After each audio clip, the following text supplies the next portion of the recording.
Hello दोस्तों, आज की कहानी है बहू की चालबाजी। बाबूजी जैसे ही जूते पहनकर बाहर जाने लगे, तभी प्रिया बहू जल्दी जल्दी आई और एक थैला उनके हाथ में थमाते हुए बोली, आप बाहर जा रहे हैं तो हरी सब्जी लेते आइए। बाबूजी थोड़ा असमंजस में बोले, लेकिन बहू पैसे तो नहीं है। प्रिया ने तपाक से उन्हें कुछ पैसे पकड़ाए और बोली, ये लीजिए बाबूजी, लौटते वक्त सब्जियां ले आना। बाबूजी सब्जी लेने चले गए और उनके जाते ही प्रिया के चेहरे पर एक चालाक मुस्कान छा गई। बड़बड़ाते हुए वे रसोई की ओर बढ़ी। पेंशन जैसे अपनी तिजोरी में छुपा कर रखते हैं, हर वक्त कहते रहते हैं कि पैसे नहीं है।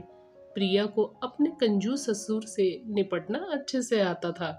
बेचारे बाबूजी उम्र के इस पड़ाव पर भी घर आते हुए भारी सब्जियों का थैला लेकर लौट आए। उन्होंने थैला डाइनिंग टेबल पर रखा और आवाज दी, बहू एक कप चाय मिलेगी क्या?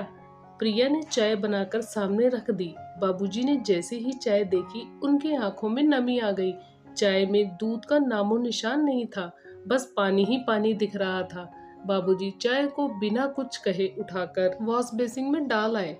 प्रिया अक्सर ऐसी छोटी छोटी चालबाजी अपने ससुर के साथ करती रहती थी, लेकिन उसे एहसास नहीं था कि इस तरह वह कितनी गहरी चोट पहुंचा रही है। घर में बेटे अरुण को इन सब बातों का बिल्कुल पता नहीं था। उसे लगा कि उसकी पत्नी और पिता के बीच सब ठीक है, लेकिन सच्चाई ये थी कि घर का किराया, बिजली का बिल और यहाँ तक कि दूध का पैसा भी बाबूजी ही देते थे। जब कोई जरूरी खर्चा आता, बाबूजी बिना किसी शिकायत के उसकी भी व्यवस्था कर देते थे। इनके बावजूद प्रिया को ससुर का घर में रहना खलता था। बाबूजी ने साल भर का राशन भी खुद ही खरीद रखा था। उनके लिए घर में अन्न का भरा होना बहुत महत्वपूर्ण था। उनका मानना था कि जिस घर में अनाज भरा होता है, वहाँ लक्ष्मी का वास होता है और परिवार फलता फूलता है। एक दिन सुबह नाश्ता करते समय अरुण ने देखा कि बाबूजी की थाली में पनीर नहीं है। उसने प्रिया से पूछा, पनीर क्यों नहीं रखा?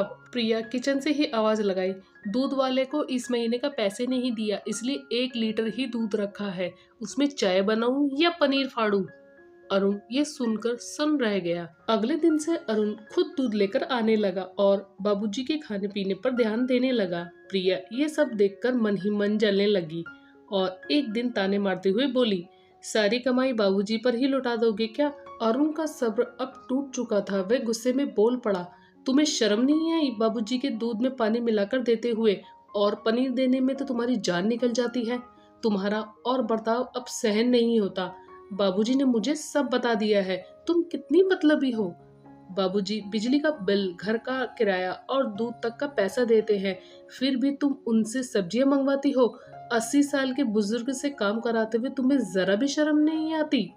प्रिया की चालबाजी अब बेनकाब हो चुकी थी। उसे एहसास हो चुका था कि उसकी चालों का अब कोई असर नहीं होगा। वह शर्मिंदा होकर वहीं चुपचाप खड़ी रही।